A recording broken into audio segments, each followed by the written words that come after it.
mtoto ako shule, yeye ni aite Raila. Kitu ya kwanza anguze mafuta. Kwani leo matatu ngapi ziko kazi? Yeye siaone, yeye ako peke yake. Na kama yeye ni mwanaume akitaka kujua kama anaweza rudi, mwambie alizaini. Alizaini leo asema hatuwezi mpea. Sisi ndio tulipigia Ruto. Mimi nilipigia Ruto kura. Lakini sasa hizi mambo ya Ruto hatutaki. Mwambie angushe mafuta akuje tuongee. Na njia moja ya kutaka yeye tuongee, si Raila yuko.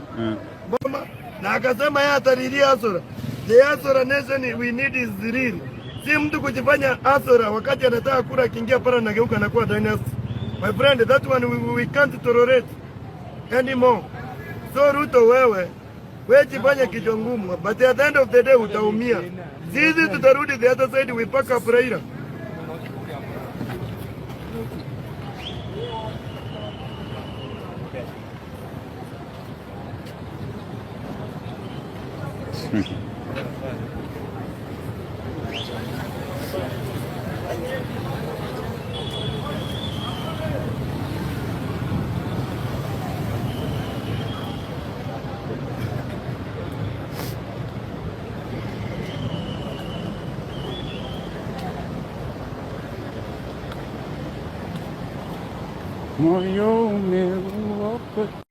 Mpenzi mtazamaji wa runinga yetu ya Kisi Hot, karibu tena kwa mara nyingine. By the way, I am here pamoja na nyinyi tukaweze kuangazia katika masuala mawili matatu katika siku hii ya leo.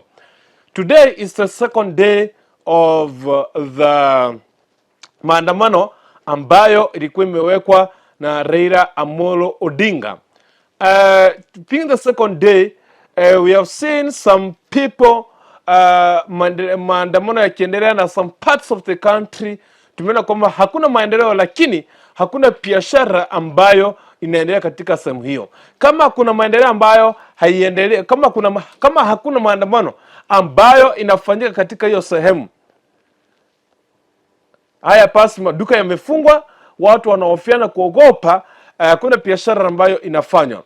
Today ni hakikisha kwanza kutembea katika soko moja la Kisii, soko ambalo ni soko nambari ya pili katika ni soko namba 2 kwa hii nchi ya Kenya, ambalo ni soko la Daracha Mbili market katika kaunti ya Kisii. Soko ambalo limepepa wa Kisii, Wajaluo, Luo, Nyanza, inapepa kabila zote. Hadi Wakikuyu wanatoka Nairobi wanakuja kuuza manguo, wanaleta viasi. Every people are including the country of Tanzania. So despite maandamano yalikuwa imetangazwa, kuna ile kitu ambayo inaendelea. Hata kama usipoona watu wakiandamana kwa barabara, I want you to know this, that the country is suffering from what we call economy. If we don't make money which can help us to sustain this country in terms of economy, and then we are killing this country slowly.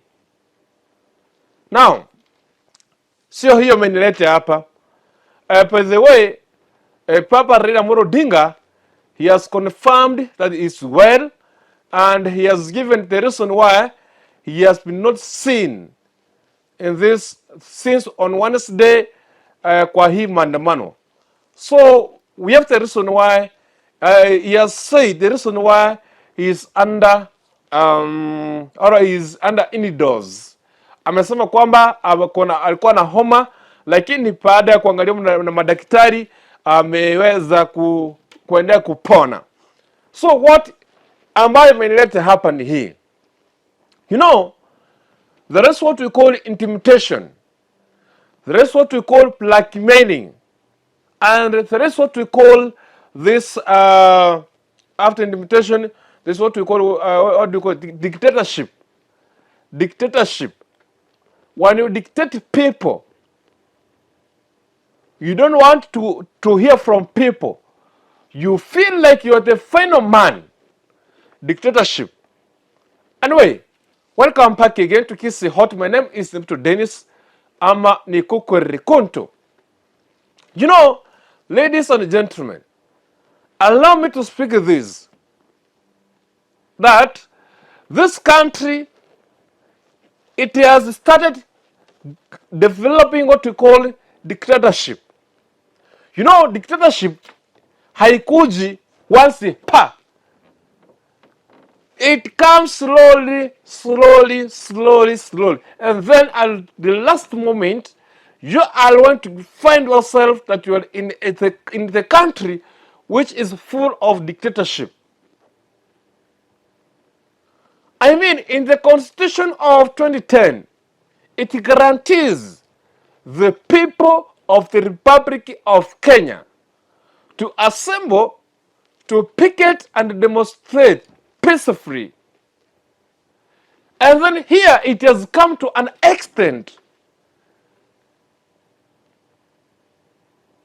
when the police officers and the regime is using extra power to punish those people who are complaining about the bad leadership of this country. When the people complain about the leadership of the country, it means that they want you to hear them. But imebadilika, it has started coming in terms of a dictatorship, intimidation, and blackmailing. I want to clarify my statements by giving an example. Where do I say that this government, this country is developing into dictatorship slowly by slowly? When the Constitution gives us the kind of power to picket and to assemble. You as the government, you should give time for those people who assemble and do picketing or demonstrate peacefully. Give them security. And those ones who are breaking the law, and then let the law take its course on them. But here, hapa Kenya ni kinaya. Nothing like that is happening. Nothing like that is happening. Ladies and gentlemen, since yesterday, when this Manamano started, we even saw some behavior. I don't know. I don't want to use so I don't want to use some abusive language, but let me use a simple term, behavior. Like, yani, askari anafanya journalist, kisha ana ataimu mtu ambaye anataka kupishana maneno tu, kurushana maneno na askari, and then anaweka simu kwa mfuko, anakimbia kushika mtu. Hiyo haina makosa. Another one is here. I can say this is intimidation. And this is dictatorship. Leadership of dictatorship in this country. When you want to punish people using the power, that is what we call misuse of office and abuse of office. And I think the lost set of this country and all the people should come up, and we see on the way forward we can save this country before it goes down. I mean, you saw a certain man in the CBD of Nairobi being interviewed. He was an interview. Alikuwa kwa interview kwa TV station, and the guy was saying his mind. Yes, he was in the interview, and yet this man, when he was on the interview, all of a sudden asema Ruto, hata mimi nikupigia kura, lakini 2027 nitapigia Raila kura, kwa sababu immediately before, even a second before maliza that statement, he was arrested kwa camera. What a shameful government we are in. Shameful.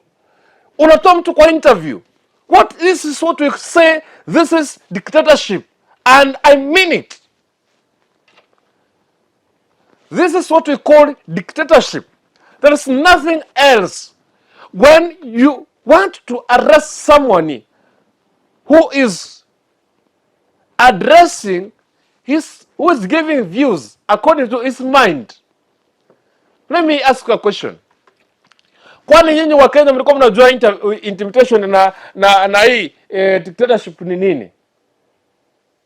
Someone is being interviewed on TV.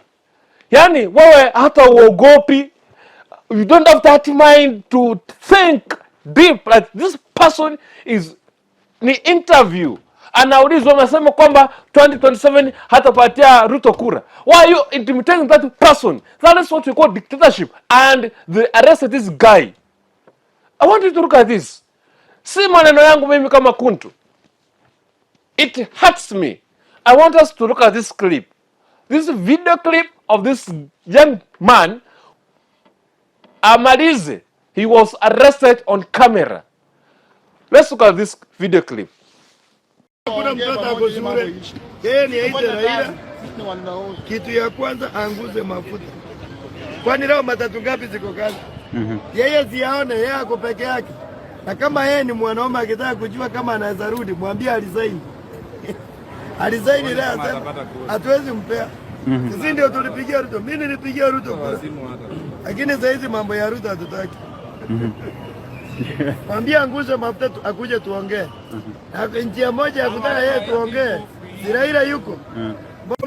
Na akasema yeye atalilia Asora. The Asora nation we need is real. Si mtu kujifanya Asora wakati anataka kura akiingia pala na geuka na kuwa dynasty. My friend, that one we can't tolerate anymore. So Ruto wewe jifanya kichwa ngumu, but at the end of the day utaumia. Sisi tutarudi the other side, we pack up Raila.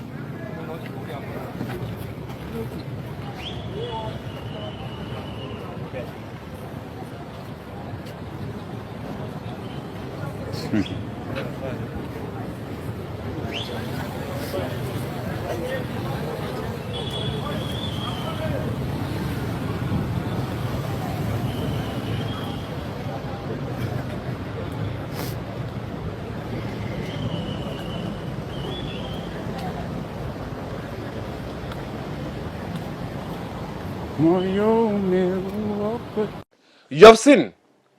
Umeona that video clip? Ambao kijana alikuwa anaongea. Leave that alone. There is another one here. Today, there is a young man in Nairobi who was working with this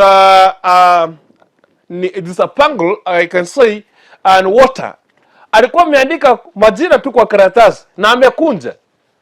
Someone came, we don't know who was the person. Akamwambia naweza ongea na wewe kidogo. All of a sudden the guy akafungua ile karatasi. Kufungua ile karatasi imeandikwa hatutaki nyumba, tunataka unga. You know, ni nini ilifanyika? Jamaa hatasema anything, hatazungumza anything, but ni karatasi tu amefungua.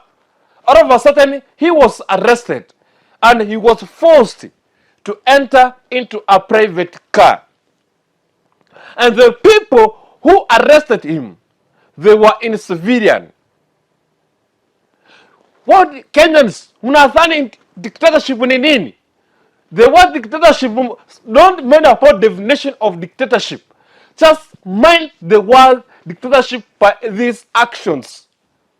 You can look the way Kenyans are being intimidated. And they don't want to see people being assembled, picketing, doing demonstrations. They don't want to see that. And yet, the constitution of this Kenya gives power to the people who assemble and do picketing, demonstrate in a peaceful manner. Umeona hiyo? Wachana na hiyo. There were reports that Raila Amolo Odinga was supposed to be arrested today 4 a.m. in the morning. not today but yesterday. But due to Raila Amolo Odinga, he is a spirit. You can't get Raila Amolo Odinga. Wale ndio maana kulipata yule bodyguard wake mahali alikuwa wakamshika. After the moment, haujaona Raila Amolo Odinga all through. Ingawa wamesema kwamba amekuwa mgonjwa, but you have not seen him. Wachana na hiyo. Pap Owino on Tuesday at around 8 p.m. He arrived at the JKA from Mombasa. He was arrested by these officers. He was arrested. Makosa hakuna. The Constitution of Kenya states very clearly that if you arrest a suspect, he is supposed to be presented, he is supposed to be taken to court before 24 good hours. Papa Owino was arrested on Tuesday at around 8 p.m. The whole of Wednesday, ndio Pado, ilienda beyond, the time went beyond 24 hours. Today is on Thursday. Amepelekwa koti after 72 hours. If this government is very genuine, if the government is genuine, that you are punishing those people who break the law, if you are punishing the people who break the law, and then why can't you take that person, present him to court before 24 hours? Kama mtu ana makosa hapa, mnaweka mtu kwa cell kama suspect for more than 72 good hours.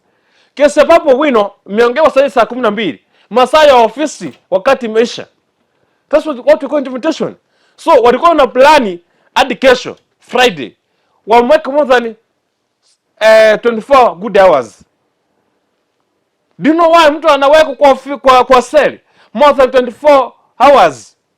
Wanamtafutia tu makosa tu wanatafuta, because koti si mahali ambapo si kitu tunaenda ulete useme huyu amefanya PCD. You must give a valid evidence and a solid evidence which supports that person, according to the allegations that you gave, zinaendana na huyo na hizo evidence ambazo umepatiana.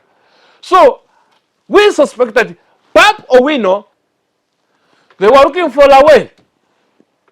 Tumakosa tu kidogo ya kumwekea Pap Owino. If they were very genuine, when they were going to arrest Pap Owino, they were supposed to have the valid, solid evidence to prepare Pap Owino on Wednesday, because he was arrested on Tuesday at around 8 p.m. They were supposed to prepare themselves. They were supposed to prepare themselves well, so that they can take Pap Owino to court immediately on the following day. Lakini nini ilifanyika? He was taken to court after 72 good hours. And that's the abuse of the Constitution of Kenya. And that's what we call intimidation, and that's what we call dictatorship. Another one, you have seen, umeona Gaucho, jamaa wa ghetto, Jokora, ambaye amejinja kondoo mbuzi na amekunywa damu, eti amekuwa arrested. Kwani ni jamii ngapi hapa Kenya wanachinja kondoo na wanakunywa damu? Wengine wanatoa ng'ombe damu na wanakunywa, na bado ng'ombe inaendelea kutembea. We can say this is very clearly, and I want to relate it to our neighboring country. You have seen a certain country which is our neighbor. Since the president was taken over, since he took over, hajawahi kusema kwamba uchaguzi ufanywe, ashindwe. Yeye ndiye anaongoza mpaka sasa hivi. If you go to Uganda and you try to engage the government,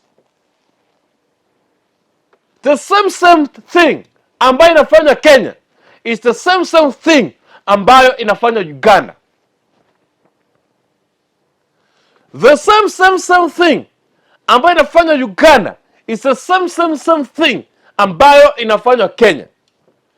What do I mean is this. Look at the Uganda. You cannot demonstrate. You cannot do peaceful picketing. You cannot assemble in Uganda. You cannot assemble. Yeah? Kule Uganda. Wewe hauwezi ukakosoa serikali ya Uganda ukiwa opposition. It is unless ushikwe, unless ama watu wako wakiandamana wapige marisasi. It's the same thing we are seeing in Kenya. The police officers are using over power to punish the Kenyans. Wakenya, musikuje kulia, I tell you. Now, where we are heading to is to look at the constitution and in terms of the term limit of leadership, in terms of presidency. That's where we are heading to. Already, the president may pocket all the MPs. He has numbers. And in fact, I remember the chief whip said that the government haiwezi kaleta mswada wowote parliament na uanguke. It is his work to make sure kwamba huo mswada umepita. I tell you. And what do I mean is this. Prepare this country to go or to be ruled in Ugandan style. Prepare Kenya to be ruled Ugandan style. Prepare Kenya to be ruled Ugandan style. I tell you. In Uganda, always the government is right. The work of opposition is to keep quiet and watch. Wait for 5 years. Hapo ndio tunaenda. Hakuna kwingine. Prepare to suffer more. Watu, no, I have seen. Watu watahangaika. Kama mtu ukitolewa kwa interview, kwa TV. And I remember, if I'm doing an interview, na mtu aseme neno mbaya ya kuongea rais vibaya, we will do what we call editing. We have editors. We have editors in every studio, in every TV, in every media, in every media house. We have an editor. The work of the editor is to edit any report before it goes on air. And yet, this is, wewe unatoa mtu anafanya interview, tafadhali. This is Kenya.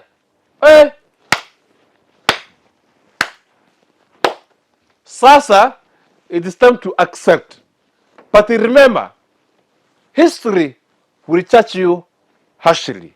History will judge you harshly. History, power is transient. Power is transient.